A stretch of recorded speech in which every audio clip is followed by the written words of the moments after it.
Hey everybody, it's Eric from epautos.com, your Libertarian car guy, and I got a treat this week. They sent me down this 2018 BMW K 1600B, B nominally for bagger, and technically it is a bagger. It's got the bags on the back, it's got the lowered rear suspension and seat, so it qualifies for bagger status. And nominally, this thing is supposed to compete with similar bikes like the Honda Goldwing FSB and, of course, all of the various V-twin big-inch baggers that are out there. But there's something significantly wild card about this bike, and I'm going to walk around here and show it to you. What we're looking at here, I'll pan in on that, and you can see 6.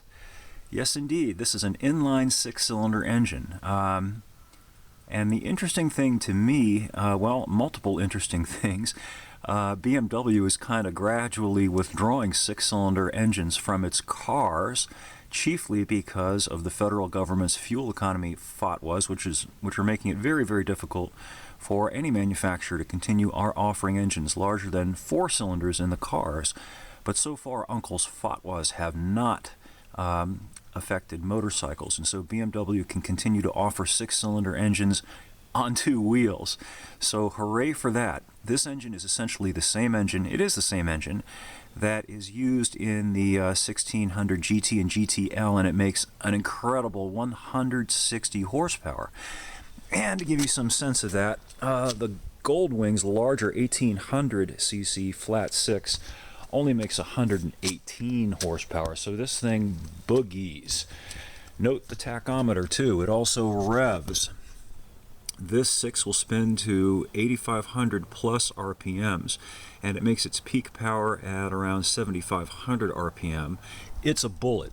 Most baggers are set up for, as BMW itself says in the press materials, relaxed and comfortable touring, and you can absolutely do that with this big 6-cylinder bike. But wind that thing up to 7,000 RPMs and look out. It will do things that other baggers do not do. Suffice to say, a radar detector should be standard equipment in this thing, and I'll share with you my own little story about a personal experience that I had with that. Some of the other bagger-specific things, of course, are the bags on this bike, and they're designed to be more streamlined and narrow than you'd find in a conventional touring type or cruising type bike. They are a little narrow though, and I find that my helmet wouldn't fit inside of it. Yours might, but just FYI, you might want to try that out if you're looking at a bike in this class. Something else that's cool about the bike, you can get one of 2 available seat heights. The Goldwing only comes standard with 1. So this bike is actually more accommodating to riders of different statures than the Goldwing.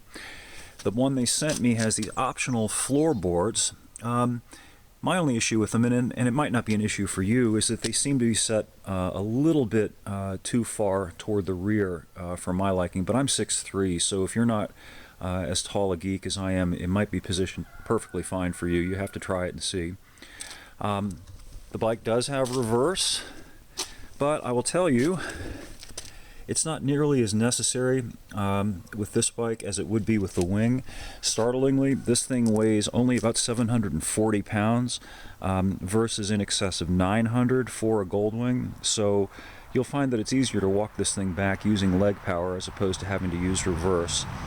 Other detail differences, this bike versus, say, the 1600 GT and GTL, of course, the windshield's a little bit smaller, a little bit more aesthetically bagger designed, and that goes for the fairing too. It offers actually, though, very good wind protection. It is cold out here in Southwest Virginia. In fact, it's been in the mid 40s, high 40s for the last couple of days, and I've been able to ride this thing around, including it at highway speeds, without a heated riding suit, and it's been okay. It's been pretty comfortable. Right now, the windshield is in the rest position. It actually electronically cants up and out like that to give you additional protection if you want. And the wind protection is actually decent enough that you can listen to the very excellent stereo here while you ride. It speeds up to about 60 miles an hour. Beyond that, you're probably going to want to use the Bluetooth. Another thing about the bike that I'll show you before I go back inside where it's warm is this rotary knob controller, thumb wheel controller that's right here on the left grip, and it's really, really handy and smart. And I wish they'd had features like this in a car. You hardly have to look at anything in order to operate it. So you can, rotate it up and rotate it down to access the various functions that will be then displayed on the 5.7-inch screen there. And then to select what you want, you just kind of turn it like that, and that selects whatever you'd like to select. Final thing, which I'll tell you while I'm standing outside here, is that it's got a nice 7-gallon fuel tank, larger than the Goldwings tank, and the mileage on this thing is actually better than the Goldwings, significantly better. It'll go about 40 miles per gallon on average versus low 30s for the Goldwings, so you can go nearly 300 miles on the 1600 here before you have to stop for a fill-up. So all in all, it is a pretty impressive piece of machinery in my opinion, and even better if you're looking for a bike in this class.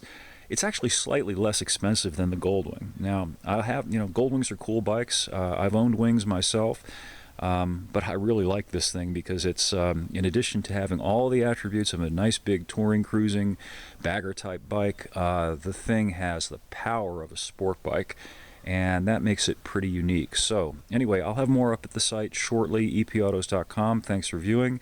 I'm going back inside where it's warm, and I'll catch you on the flip-flop.